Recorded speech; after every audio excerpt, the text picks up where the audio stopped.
in front of the audience and you look at them, they're looking at you,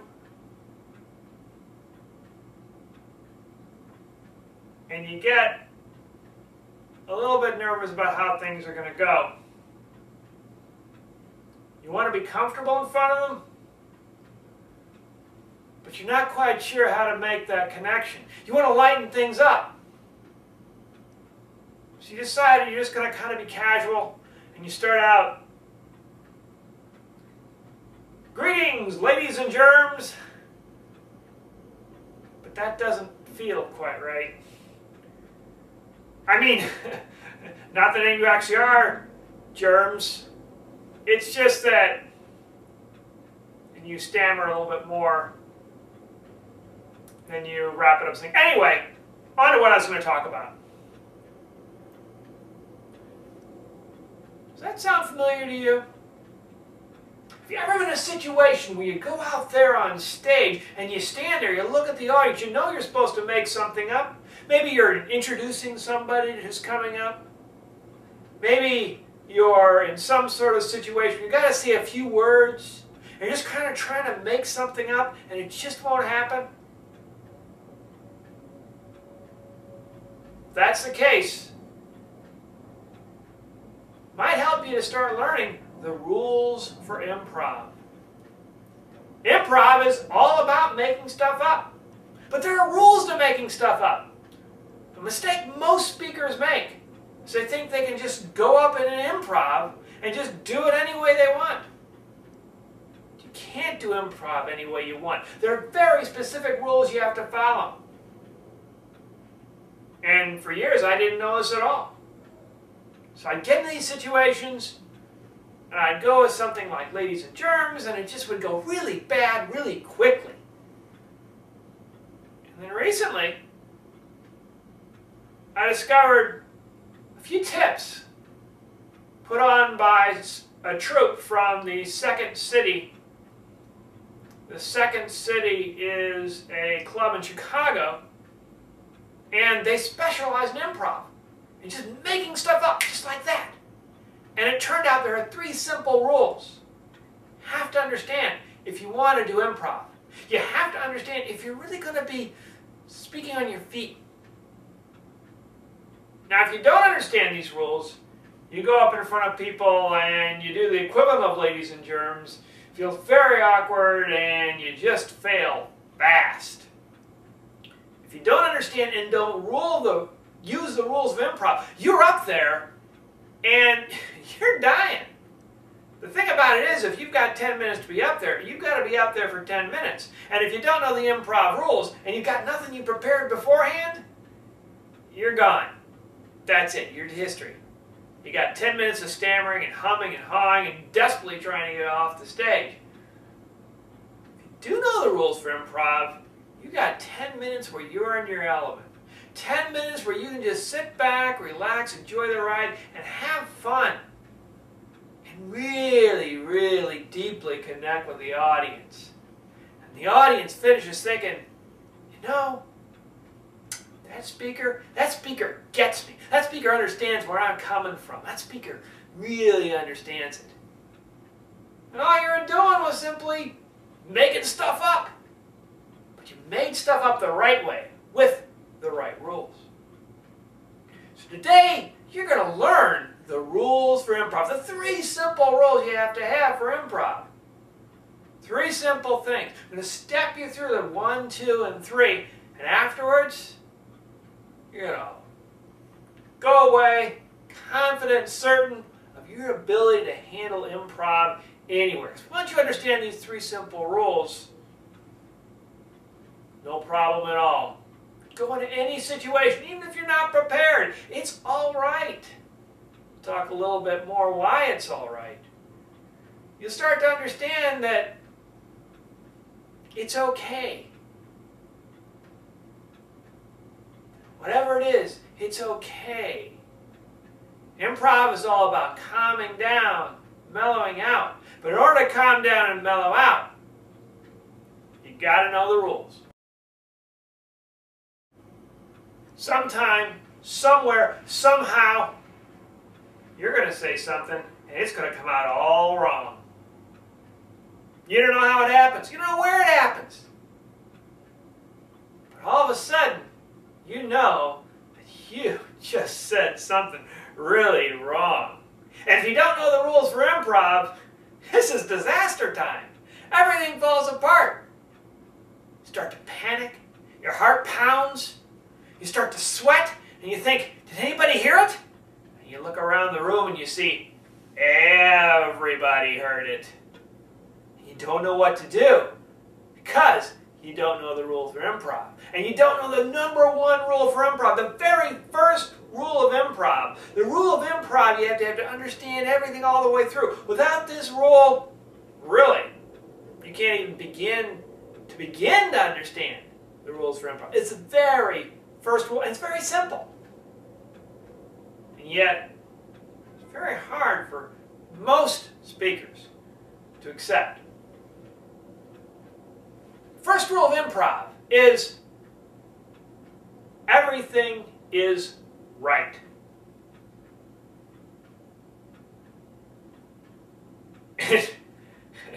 And you're probably thinking, everything is right? I know of some things to say that are definitely wrong, and I've said them. Maybe you've never had any problems with your speech. Maybe you're a perfect speaker. Let me tell you, I've said plenty of things that came out of my mouth and I thought, whoop, that is not right. And afterwards people told me, said, Tim, that is so not right. So don't tell me everything's right. Forget about that. That was my first reaction. That was my first reaction when I heard of this rule, everything is right. How can everything be right? What the heck does that mean? And maybe some of you are having the same reaction too. How can everything be right? Some things are right, some things aren't right. Okay, granted, that's the way the world works for many, many people. Improv, you're in a different world. And the improv rule is everything is right. And the great thing about the improv rule is, no matter what you do, you're never wrong. If everything is right, you're never wrong. So the moment you think, man, I did something really wrong, I really mucked that one up, the moment you start to think that, just remind yourself, hey, I'm never wrong. Just remind yourself of that. And then you'll know, hey, everything is right, and I'm all right. Just thinking that little thought in your head, everything is right, can be so calming. Remember the first time I tried that out on stage? I was out on stage and I had just blown it. I had just done the gaffe of the century. I had just done something really stupid. No, I'm not going to tell you what it is. It was that stupid. And I thought, what the heck? And then I remembered the improv rule. Tim, everything is right.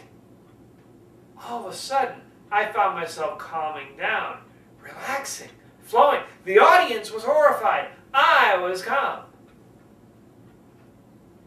And I said, so, what do you think about that? And they all burst out laughing. And it was great, I laughed too. Because everything is right. I had done just fine. There's no problem. Just remembering this very one simple rule of improv. Everything is right. Takes a lot of pressure off you as a speaker.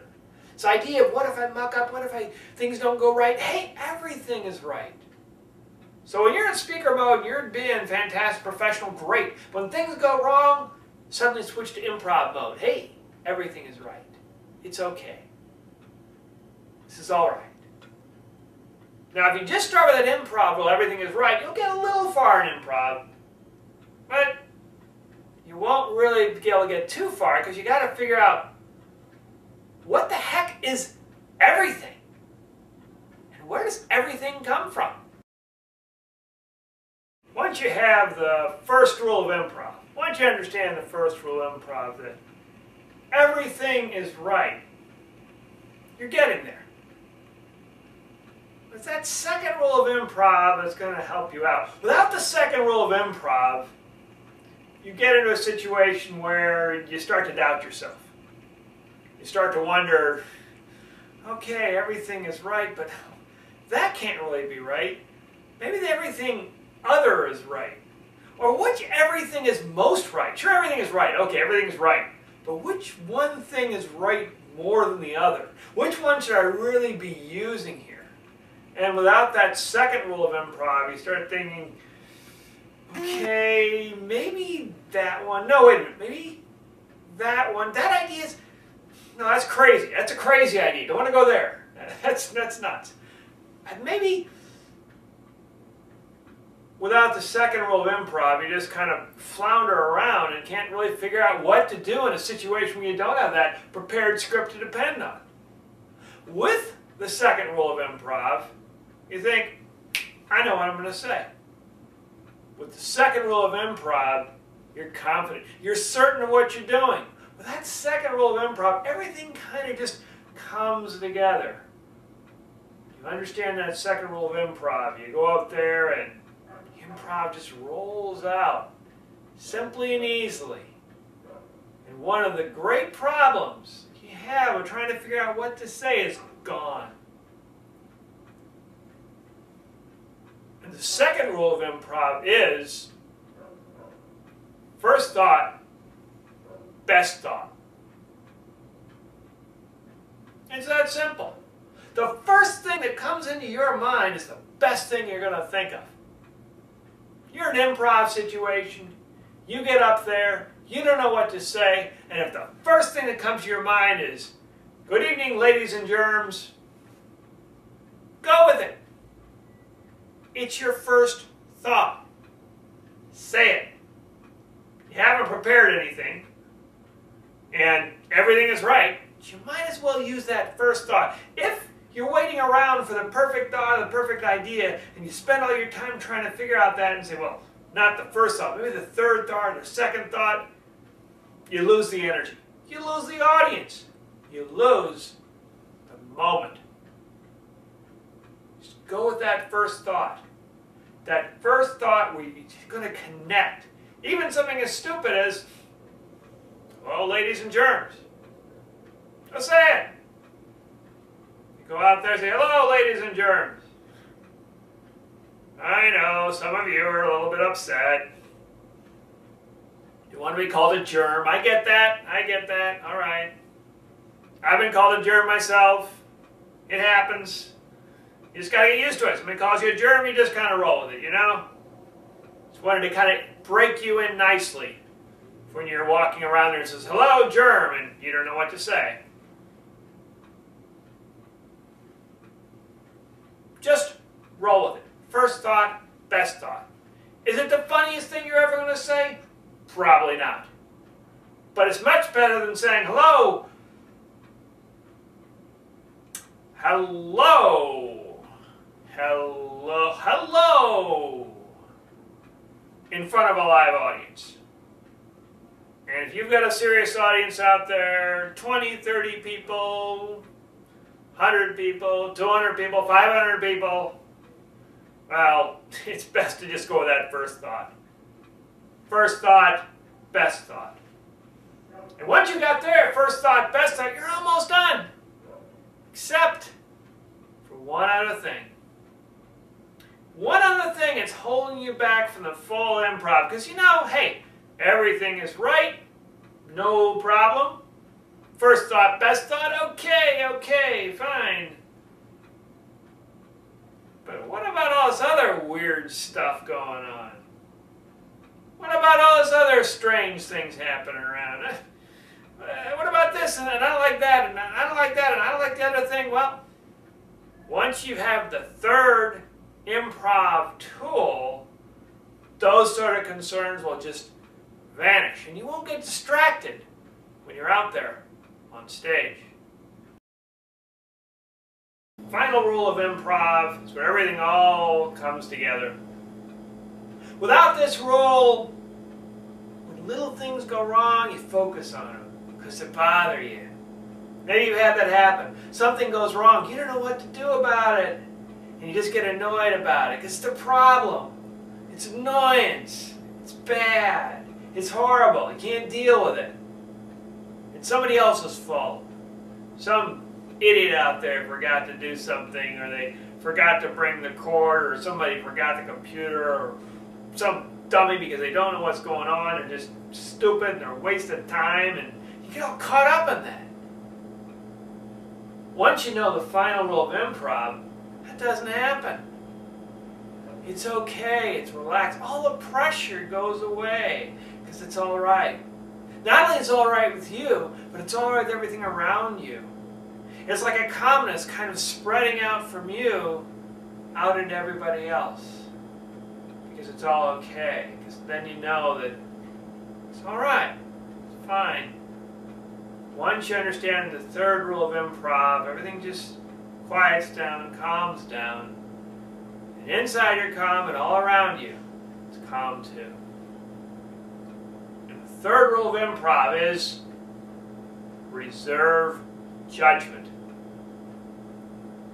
Reserve judgment. That doesn't mean you should make a reservation to judge people.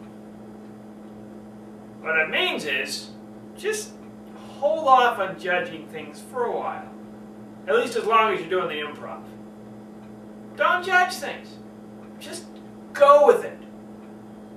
Instead of spending all your time judging about this, is it right, is it wrong, whatever it is, just it's okay. Reserve judgment about who broke the lamp or who forgot to bring the cord. Forget about that. Just reserve judgment. Let the judgment go for somebody else.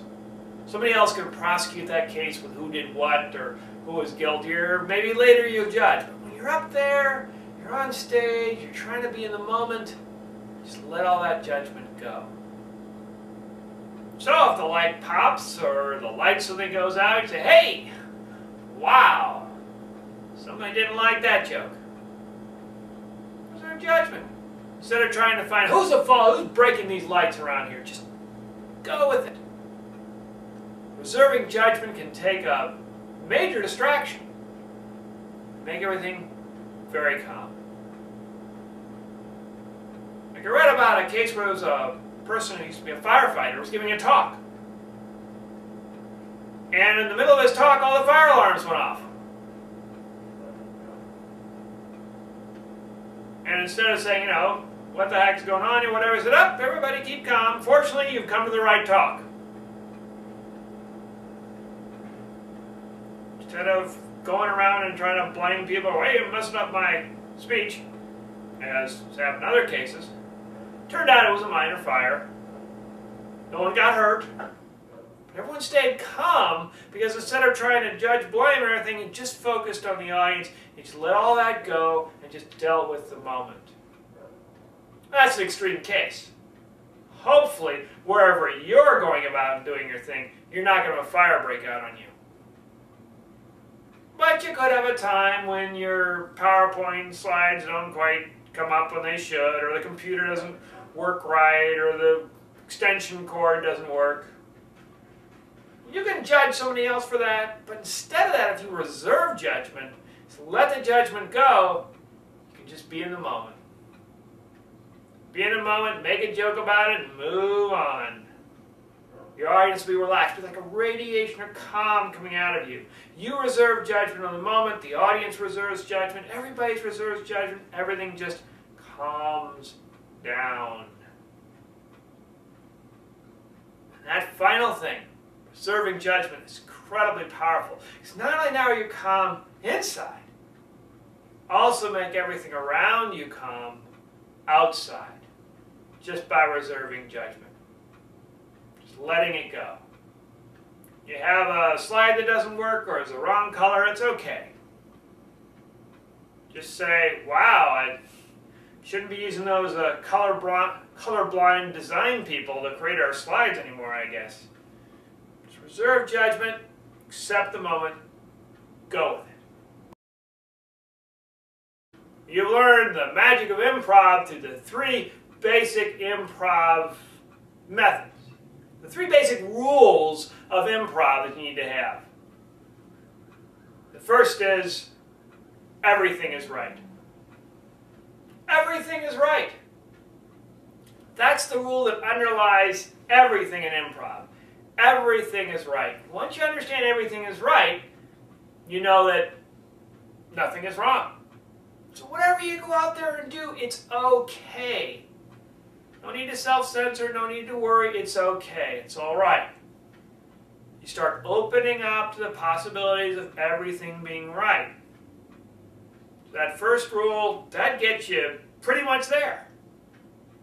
However, it's human nature to have some questions and doubts, especially personal questions, personal doubts.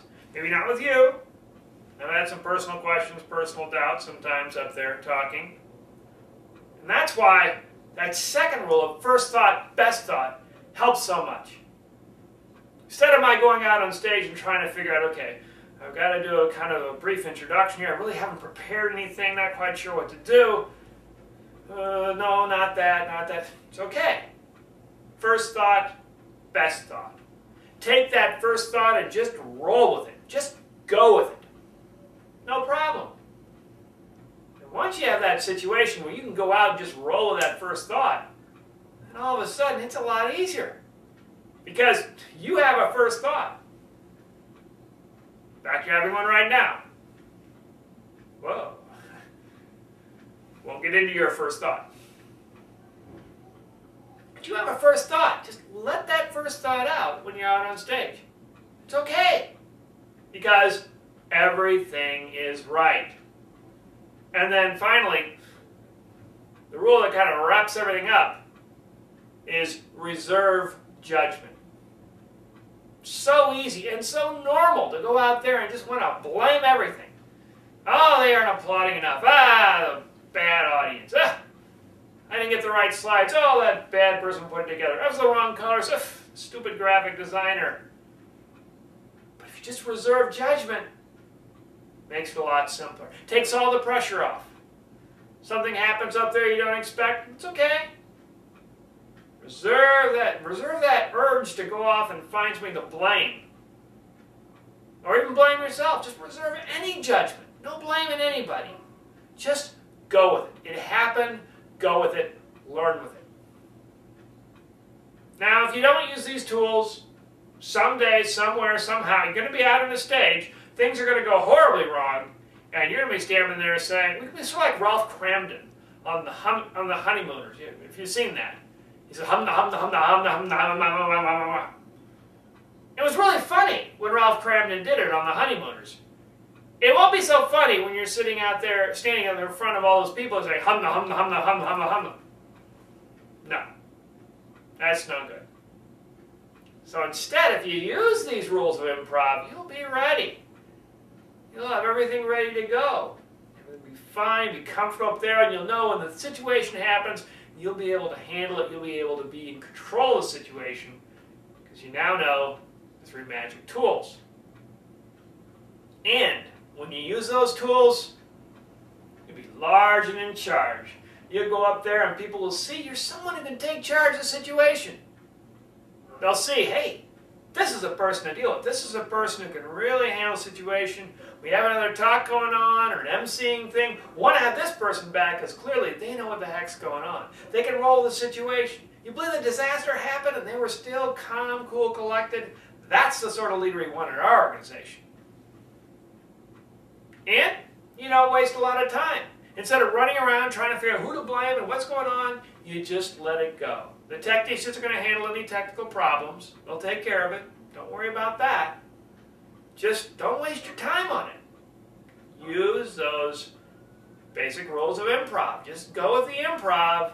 Forget about wasting time on blaming people. In a simple, simple process. All you have to do is know everything is right. First thought, best thought. Reserve judgment. Go through those 3 steps of the process and you're fine. And you'll find yourself up there enjoying being up there and on stage. So, those are the rules of improv. That's how improv works.